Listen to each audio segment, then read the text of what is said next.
6:30 in the morning, and this has been pretty much my morning routine. I got to keep it down a little bit because my wife's still sleeping. So I'm here at my primary home. For the last couple of weeks, we've been getting a lot of work done. So in the last fall, we ended up getting a pool permit. Couldn't get any work started, so all the work just started a couple weeks ago. Excited to share with you guys what's going on out there, showing you some of the details that the trades are doing and that are really next level. So first thing I got to do though is get these guys some coffee and take care of them because they're doing a good job taking care of me. So let's get out there, and I'm excited to share it with you.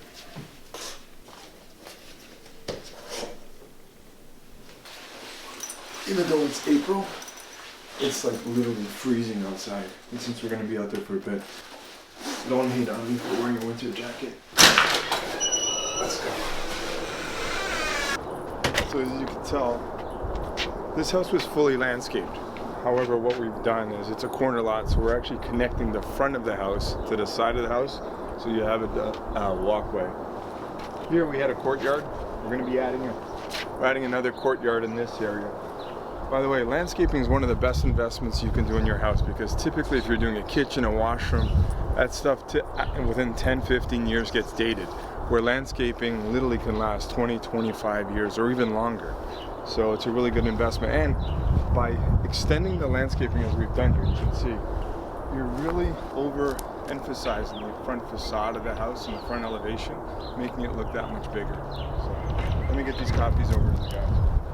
So we got the guys kicked off in the back, and I just want to use this as an opportunity to give them a special thanks and a shout out. So the company doing all the landscape work here for us is a company called Philo Constructions. The owner's name's Ilya, and he's doing this as a personal favor to me. He normally would not take on a landscape project. He is a custom luxury home builder. We actually featured one of his houses. It's actually one of my favorite modern homes that's in Southeast Oakville, and it was the one on Ashdale. So if you ever want to go back and look at those videos, you'll probably see it there. But either way, one of the reasons why I really was hoping to get him to do this work is they have a lot of their trades that are in-house, and one of the trades that they have in-house is their concrete and forming, and there's so much concrete work here, and I'm not going to get into all the details today, maybe on a later video, but today they're actually here in the back dealing with a very specific grading issue that we had, and I just want to show you the solution that we came up with and the complexity and how we're executing on it. But again, it's these guys that are coming up with the ideas and doing things that are really innovative, so I'm excited to share that with you. Now, as you'll notice, we have all the cars here on the driveway, and the reason for that is right now with COVID, it's really difficult to be able to get anything. A lot of stuff is on back order, whether it's going to be outdoor kitchens, barbecues, whether it's your pool equipment, the pool kit. We've had our pool kit actually sitting in my backyard since January, because I didn't want to take any chances when we were ready to start doing the work that it wasn't here. So either way, my garage is a mess. I'm not going to show it to you. But let's go in the back so I can actually give you an idea of the overall project and what we're doing, and then we'll go dive into that specific detail that they're working on today. So the primary access to the backyard is going to be here from the side, off the side of the garage. And all this landscaping, so all the cobblestone that you see here, all this was done. Right now it's a bit of a mess back here. So basically you can see we're a corner lot, and on a corner lot, part of the backyard and the entertaining area is going to be on the side of the house, not necessarily the back. So what we're doing back here right now is that this is going to be all an outdoor kitchen.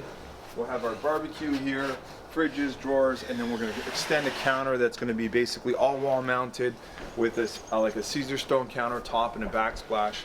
And then this area here is going to be more like with a bar table. As we come across this way, we have a massive firebowl feature going here in the center. It's going to be a sitting area.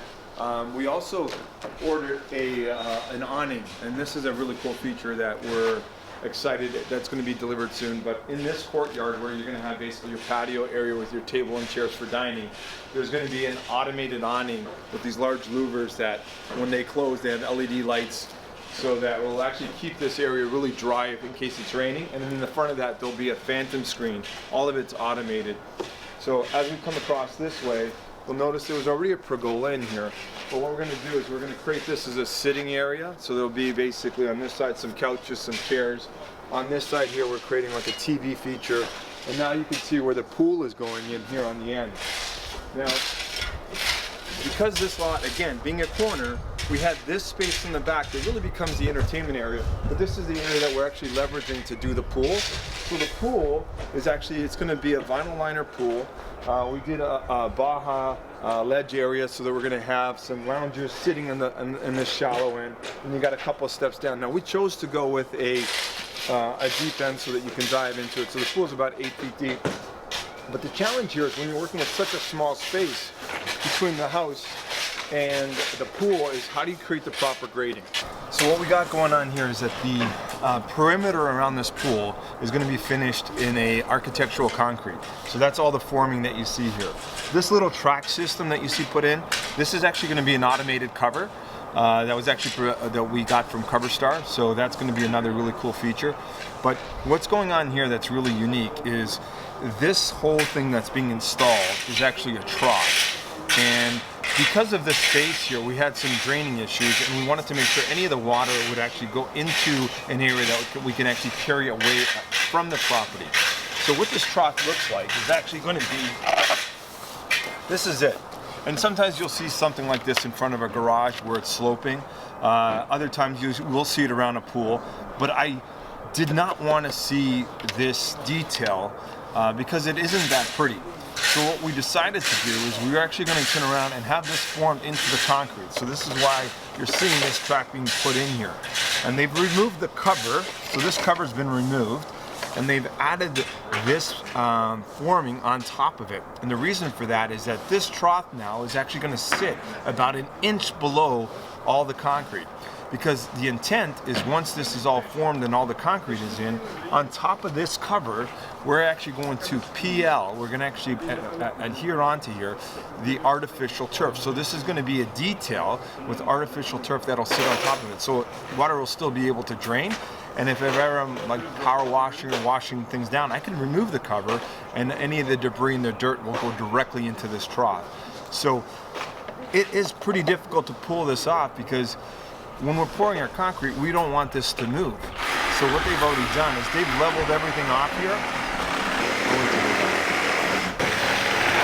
So what has to happen is they can't pour all the concrete at the same time because they had to form this first. They're going to pour some concrete to anchor this, and once this is all dried, at that point that's where we're going to do their last pour, and they're going to pour the rest of the concrete that you actually see as the finished concrete. The wall is going to come here, right? Yes. 1 feet, but I make the footing, I'm gonna put rebar so everything connects together, right? I think I'm just gonna do like this strength, more strong. I'm just gonna put rebar in. Got it. It's like a full. So everything's moving really quickly. The concrete's just arrived. They're going to be pouring some of the concrete to actually hold that trough in place.